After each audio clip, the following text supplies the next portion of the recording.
nagu hayaa burbur bulsho wuxuu nagu hayaa burbur caafimaad waxaa laga qaadaa qabsina xanuun cudurro tiro badan oral cancer inuu ku dhaco qofka inuu stroke ku dhaco si u joogo dhaco qofka in beer ku dhammaado oo sunta lagu buufiyo qaadku pesticide-ka la dhaho qaadku idinka dhalinyaro ahaan anigu maanta halkan uma iman akhlaaqdiinaana ka garanayaa dad qaad culama tihiin maanta waxaan idin imid inaa idiin diido fariinta aan wadnaa waa ka hortag fariinteeduna waxa weeye adeerow gacaliya wiilkaagaas dhallinyarada oo hayaan ka soo baxay wiilasha waxaan ugu celcelinayaa gabdhuhu waa nabad qabaan wiilow dhegayso adeerow gacaliya fariintayda qaado hadalkaas meel ku gunto haddaad qaad ku cuntid asaagaa baad ka haraysaa waxaad baranaysaa baryada waxaad baranaysaa shaxaadka waxaad noqonaysaa beellow waxaad noqonaysaa waalcaasi waxaad noqonaysaa nimaan bulshadu qiimeyn waxaad noqonaysaa nin asaagii barya waxaad noqonaysaa qoryo xaralaawo aqalkaagana wuxuu kuu dalacsiinayaa tug inaad noqotid oo si aad qaad u heshid inaad maxadib buu kugu kalafeeya adeerow gacaliyow imaqal 5,000 kilomitir waxaan kuugu imid inaan ku dhaho adiga ayaa ah hogaamiyihii berito dhakhtarkii beritaa laga yaabaa prime ministerkii beritaa laga yaabaa wasiiradii beritaa laga yaabaa gabadhii dalkan hogaamin lahayd baa laga yaabaa wiilkii innovationka wax soo saar soo samayn lahaa wax alifi lahaa injineerkii dalka lisi lahaa adiga ayuu ku hor fadhiyaa soomaaliya waxaa la dhahaa 30 sano aan burbur ku jirnay laakiin investment iyo juhdi bay geliyeen maamulka iyo macallimiinta hayaan inay soo saaraan wejiyada aan maanta hor taaganahay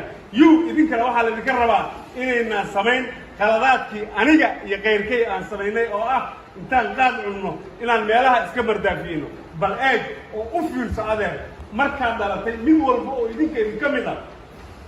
hooyadin iyo aabbihin saas inta loo qaadaliyo allah wiil baa noo dhashay ilaahow ka dhig kii dalkiisa iyo dadkiisa iyo diintiisa anfaca bal hanka waalidiinteena fiiri lama oran ilaahow ka dhig kii iska socda meelahaan ciyaalka xaafadda iska dharaabtay waxaa la tigsanayaa hanku baa dal iyo dad iyo diintiisa waxaan kuu sheegayaa adeer haddaad qaad cuntid dal iyo diin iyo naftaada adeera midna wax uga taala boob baad noqonaysaa bulshada ku taala adeer hayaalow ka istaaga arrintaa ba isla qaadan ogaada digniin baa daba taala hayaan ka soo bax wiilkaas idabtala ahow haddaad qaad isku baratid halkaan hortiinaana ka leeyahay hormuud telecom fariin baa kaga wadaa oo shirkadaha private sectorka dhan adiga ayaa noqon kara injineerkii guud ee shirkadda hormuud adiga ayaa noqon kara madaxii finance ee shirkadda hormuud gabadhaasaa noqon karta xisaabiyihii guud ee shirkadda hormuud laakiin shuruuddu waa maxay iyagaana afkooda ka yimi nin islaama oo ilaahay ku xiran oo akhlaaq leh oo aamina oo waktiga ilaalin kara oo waxa aad u dhiibana mas-uuliyaddooda qaadi kara oo ham weyn leh oo meel hiigsanaya oo shirkaddan wax ku soo kordhin kara hayaan hadduu joogo ninkaas waa u baahannahay waa qaadanaynaa maxaa bisharuud ah inuusan qaad iyo qurmi iyo waxaas uusan cunin marka haliyad sabanina hays oranina shaqala-aanta waddanka ka jirtay waxaa la sheegay waa been weyn adigu ku taagnow dhabaha aad hadda ku taagan tahay disabiliinka aad leedahay ku taagnow ilaahay ku xirmo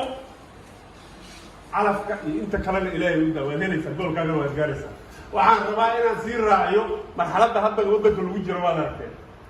adduunku waxa uu naga qorayo waad aragteen waxaana la ku aflagaadoonaya gafna loo geysanayo waad aragteen idinkaa la rabaa marka inaad bedeshaan perceptionkaas ama sawirkaas sidee baad ku bedeli kartaa adeer gacaliya ha dhayalsan awoodda ilaahay ku siiyey awood iyo karaama baa ilaahay ku siiyey haddaad maanta iskuulka inta ka baxdaan intiinaas mid walbo idinka mid ah action fiican uu sameeyo dhala meel jaban taalla uu ka qaado meel yar oo habaysneed aad isugu tagtaan bishii mar inta tagtaan aad meelahaas wada burbursan dalku waa wada shaqo koomba qasaca iyo rintiya xoogaa shabitaan ka soo qaataan idinkoo dharkii hayaan wata inta saa u buufisaan hayaan iskuul xaafadda ayaan ku noolaa nabaddana waa ka shaqeynaa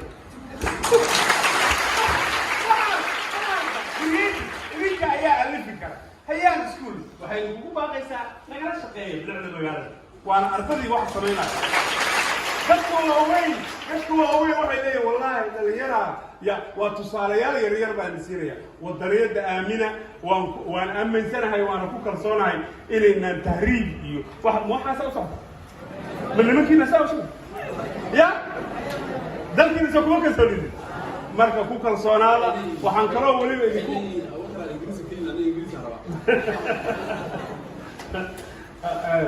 abuukar ingiriisiga ka yimaado laakiin hadda waxaan taaganahay kabtayda aawa ilaahay hal mar iga soo rujiya aniga iyo caruurta ya marka dalka hooyo wax la dhaaban lawaa Soomaaliya wax la dhaaban lawaa macallimiinta iyo maamulka hayaan waxaan aad runtii marxaladda maanta waddan ku jirta anoo taas ka sii duulaya waxaan aad u jeclaan lahaa debate-ka ugu badan waxyaalaha ugu badan oo hadda waddanka la hadalhayo waa siyaasadda iyo doorashada iyo qof ma noqonaysaa iyo laba ma dadbad tahay ma qalqalcan tahay jiiray ku jirta ma odayaal baa lagala tashanaya isimaa lagala tashanaya anigu waxaan aaminsanahay dhalinyarada hayaan waxay u qalmaan siyaasiyiinta halka ay soo istaagaan in la weydiiyo maxaad waxbarashada ka qabanaysaa maxaad dugsiyada ka qabanaysaa maxaad laamiyada wax ka qabanaysaa in ay mas-uuliyiintu ka shaqeeyaan ninkii xildhibaana laynkaasna weliba anaa idinkala shaqeynaya soo xiraaya halkaan markaan soo istaajiya xildhibaan su-aalahayna diyaarsada insha allah waxaan u mahadcelinayaa dhammaan maamulka kelmadda ugu dambaysa waxaan siinayaa